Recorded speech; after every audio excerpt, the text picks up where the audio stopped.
Bom dia. Hoje na aula de português nós vamos iniciar um novo assunto que é de verbo. Nós vamos fazer juntos da página 231 e 232, que são algumas questões relacionadas ao assunto. Então, o livro nos propõe umas questões, questão de número 1 e de número 2, para poder dar o conceito de verbo, que seria verbo. E depois ele dá a questão de número 4 para a gente ver o que seria fenômenos da natureza. Porque o verbo ele não só representa ação ou estado, ele representa também fenômenos da natureza. Então, na aula de hoje, a gente vai ver essas duas questões do verbo, sendo que o verbo ele é Assim, o assunto sobre verbo ele é um pouco mais complexo e exige mais aulas. Então, hoje nós vamos ver alguns exemplos dele em relação ao tempo, tempo verbal, só que a gente não vai entrar muito em detalhes. Vocês vão ver em como ele se divide e depois a gente vai entrar mais a fundo sobre o verbo no assunto. Bem, começando na página 231, eu vou filmar para vocês verem, tá? Para acompanhar comigo, quem tem o livro acompanha. Olha, aqui a página 231 começa assim. Releia um trecho da entrevista com o cantor e compositor Toquinho e responda às questões marcando um X na alternativa correta. Então aqui a gente tem esse que é um trecho do texto, da entrevista. Folhinha, como foi sua infância? Toquinho. Vivi no Bom Retiro, em São Paulo. Minha rua não era asfaltada. Eu jogava bola na rua. Bolinha de gude, andava de bicicleta, rodava peão, soltava pipa. Aqui a gente vai para a primeira questão, Que função tem as palavras que estão em destaque na fala de Toquinho? As palavras que estão em destaque é vivi, tá aqui em negrito, vivi, jogava, andava, rodava, soltava, desculpa. Elas indicam ações, atividades. Aqui não é característica do bairro e nem nomeio brincadeiras, porque as brincadeiras, no caso, não é só essa questão aqui, essa palavra destacada, é como se fosse o todo. Andar de bicicleta é uma brincadeira.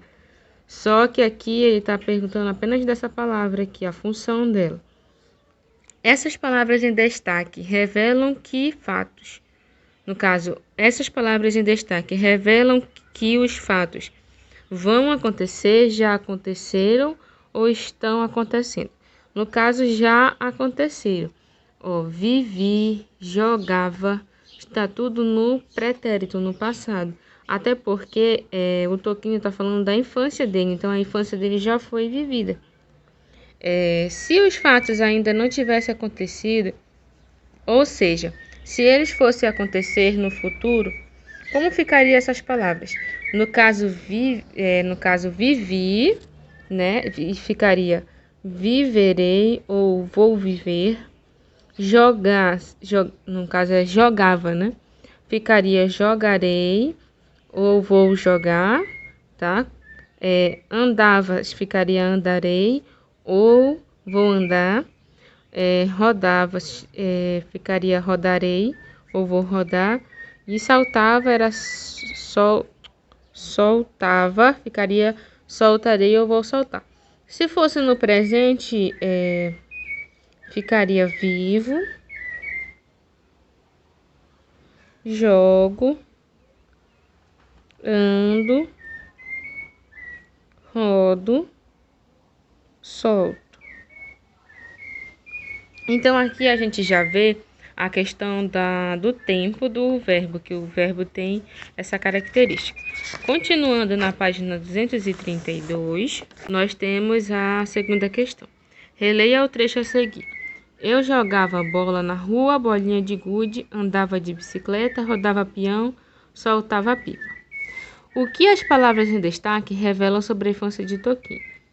Revelam que ele quase não tinha o que fazer ou revelam que ele realizava diversas ações? é justamente diversas ações, porque cada palavra dessa significa uma ação. Releia outra frase do trecho da página anterior, analisando o termo em destaque. Minha rua não era asfaltada. O termo em destaque é esse aqui, era. Que função tem a palavra em destaque? Ela indica uma ação da rua, apresenta o nome da rua ou indica o estado da rua. No caso, ela indica o estado da rua. Essa palavra em destaque indica uma informação referente ao passado, ao presente ou ao futuro. No caso, ao passado, tá? Então, aqui o que nós podemos perceber com a resolução dessas questões?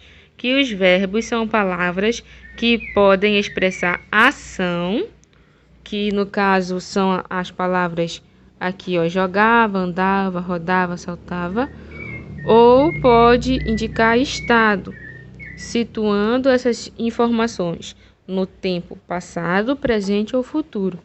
Ou seja, essas informações, esses verbos, eles estão no tempo, seja ele no presente, no passado ou no futuro. Aqui eu vou mostrar outros exemplos para vocês. Antes de falar sobre esses exemplos, queria falar o seguinte, é que presente, passado ou pretérito e futuro são tempos verbais, isto é, o momento em que a ação acontece. No caso, é o momento em que no caso, o verbo ele é conjugado conforme a pessoa, que é o pronome, e conforme o tempo, né? Ele é conjugado conforme o tempo, escrito conforme o tempo que se está indicando da ação. Passado ocorreu antes do momento que se fala, da fala. Presente ocorre no momento da fala. E futuro ocorrerá depois do momento da fala.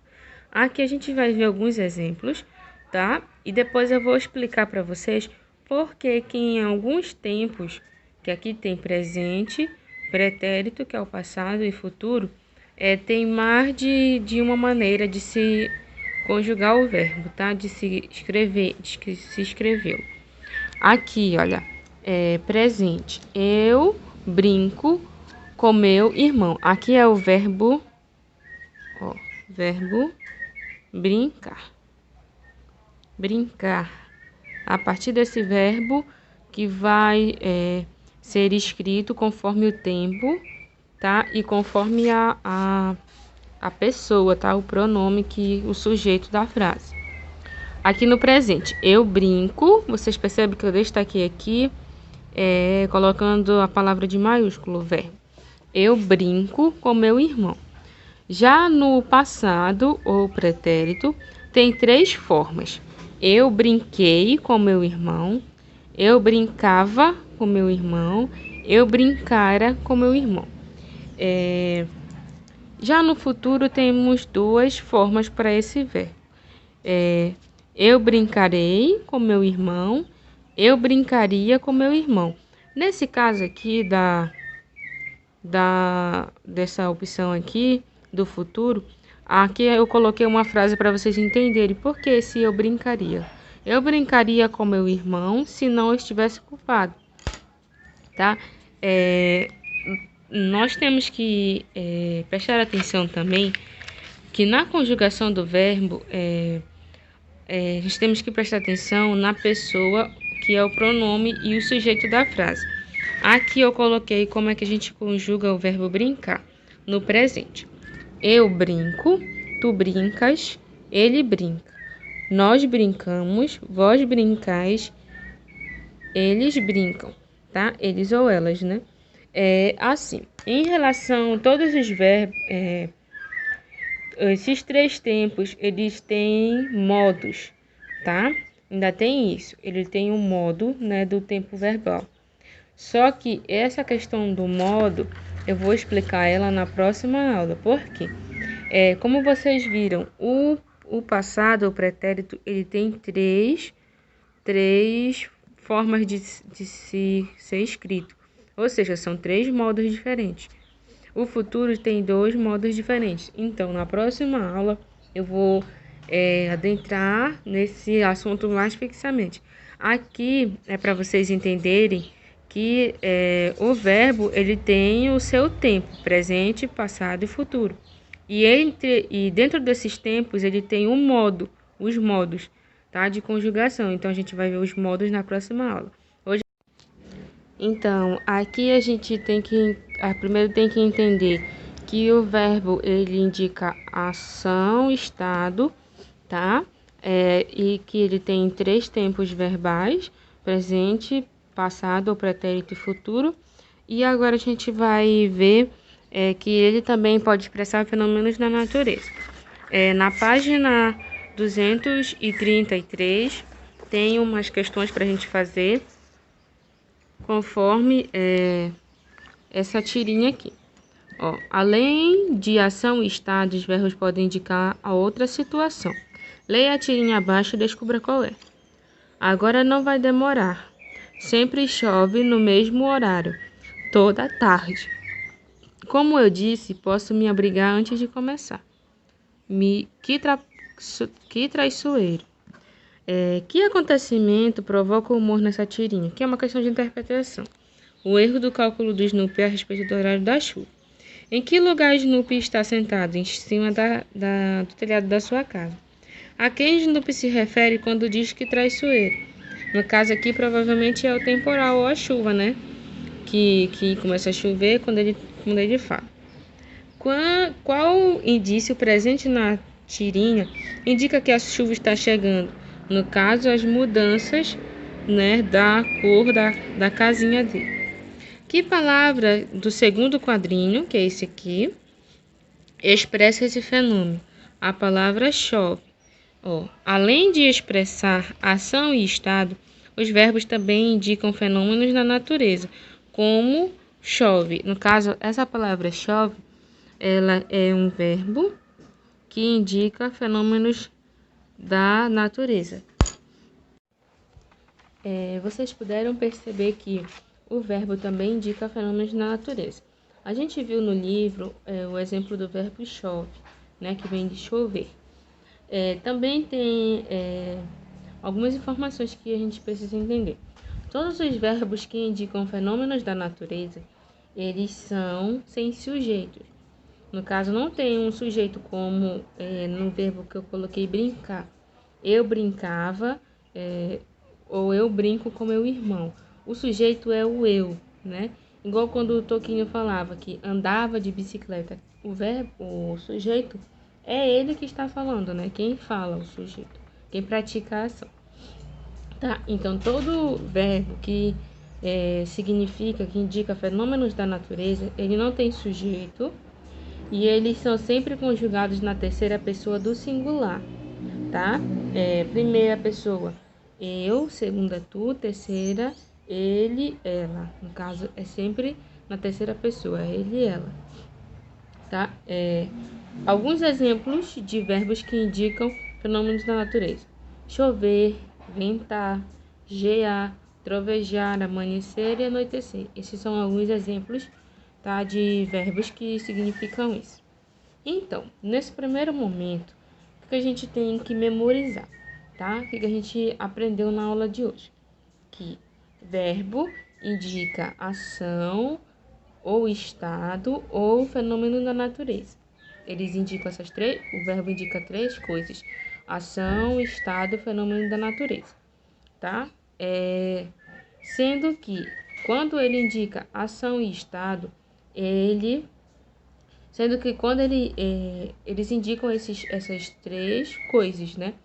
E tem o tempo verbal, que é presente, passado e futuro. Tá? Presente é o que está acontecendo no momento da fala. Por exemplo, eu estou gravando aula. Gravando e estou, que é do verbo estar, são verbos, tá? Do presente, conjugados no presente. No passado, o pretérito é o que aconteceu antes, no passado, antes da fala. Por exemplo, gravei aula com antecedência, ou ontem gravei aula, tá? São exemplos. E o futuro é o que vai acontecer, tá? Ou o que aconteceria após a fala, tá? Então, a gente tem que aprender isso. Primeiramente, tem os 3 tempos verbais, presente, passado e futuro, ou presente pretérito, né, e futuro. Os verbos indicam 3 coisas: estado, ação, fenômeno da natureza, tá? E sempre os fenômenos, quando indica fenômeno da natureza, ele é conjugado na terceira pessoa do singular, tá? Então, a gente não diz choverão, choves, tá? É só no singular, tá bom? Em relação à atividade, vocês vão fazer a atividade do livro, tá? Na página 135. 135. Quem tem o livro vai encontrar a atividade dessa forma aqui, tá bom? Tá escrito assim: a fábula a seguir narra uma disputa de força entre 2 árvores, o bambu e a oliveira. Você conhece essas árvores? Qual delas você considera mais forte? Qual vencerá essa disputa? Leia a fábula, completando-a com os verbos no quadro e descubra. Então, a fábula está aqui, vai ter os espaços e os verbos vão estar aqui nesse quadradinho. Aqui vocês vão ver com tudo bonitinho, com as representações da árvore e tudo mais. Eu vou deixar lá no Classroom essa atividade em PDF, para quem não tem o livro, tá? Mas ela não vai estar com esses enfeites, vai estar normal, preto e branco lá para vocês. E também tem as questões na página 236, que é a questão número 2 e a questão número 3. Ó, tudo isso eu vou deixar no Classroom. Porque aqui eu não deixei a atividade da página 234 para a gente fazer. Por quê? Na próxima aula a gente já vai aprofundar a questão do verbo. O que a gente vai aprender? A gente vai olhar cada tempo verbal, por exemplo. A gente vai aprender os modos, tá, do verbo, tá? Que cada tempo tem o seu modo. Então, como é mais complicadinho um pouco, nós vamos ver na próxima aula e vamos ver também o que é uma locução verbal. Por isso que eu não passei a outra atividade que tem relação a isso, tá? A gente vai começar falando dos tempos verbais, tá? E falar novamente dos tempos verbais e do modo, tá? E depois nós vamos falar sobre a locução verbal e vou deixar uma atividade que não tem no livro para vocês fazerem, tá? Sobre esses 3 assuntos, já reunindo esses 3 assuntos. Então, para não ficar muita informação na cabeça de vocês, eu vou dividir a aula de verbo mais ou menos em 2 ou 3 aulas, tá? Conforme for indo a aprendizagem, a gente vai voltando, retornando. Eu mostro de novo o mesmo exemplo que a gente viu nessa aula. Inclusive, esse papelzinho aqui que eu fiz com vocês, eu vou trazer de novo, tá? Que é para explicar justamente o modo verbal que está escrito aqui. Vocês vão entender por que o passado, o verbo brincar, tem 3 formas de ser conjugado. E no futuro tem 2 formas. Então, eu vou trazer esse exemplo de novo para explicar novamente. Então, a aula de hoje é essa, começando a falar sobre os verbos. Na próxima aula, a gente vai continuar a falar dos verbos, tá bom? E vou ver se vai dar tempo de fazer a locução verbal junto ou a gente vai deixar para outra aula.